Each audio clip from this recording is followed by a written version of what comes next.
Good morning everyone. Good morning বলো। আমার মেয়েও তোমাকে গুড মর্নিং বলে দিল।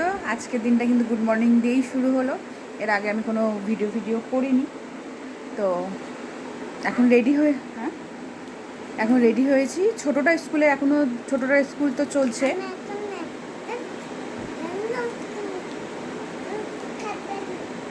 আচ্ছা, তোমাকেও একটা জিনিস দেখাতে চাইছে তোমাদেরকে, সেটা আমি দেখাচ্ছি, বলছি তো কেন এতটা এক্সাইটেড সেটা আমি বলছি।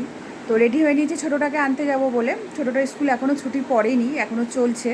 তো কালকে ছোট্ট একটা এক্সাম হবে, মুখে ধরবে, তারপর হয়তো হবে। আর এই নতুন স্কুলে যেখানে ভর্তি করেছি দুজনকে, ওটা তো নেক্সট মান্থের 9 তারিখ থেকে স্টার্ট হবে। তো আমার মেয়ে যেটার জন্য এক্সাইটেড সেটা আমি বলছি।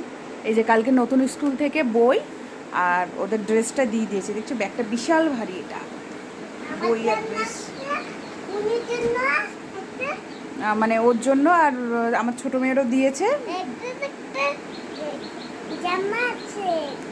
ছোটো মেয়েকেও দিয়েছে, জামা দিয়েছে, মানে স্কুল ড্রেস দিয়েছে। দুজনের স্কুল ড্রেস পেয়ে গেছে, সেই জন্য এতটা এক্সাইটেড, মানে ওই নতুন ড্রেস পরে স্কুল যাবে।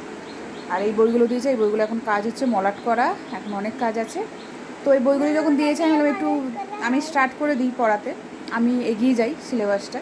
তো সেই জন্য আমি স্টার্ট করবো বলেই এটা আমি এখানে রেখেছি। তো চলো তোমরা দেখো, দেখি আজ সারাদিনে আর কী করি, তোমাদের সঙ্গে কী আর শেয়ার করা যায় করি, তো সেটাই। তো চলো।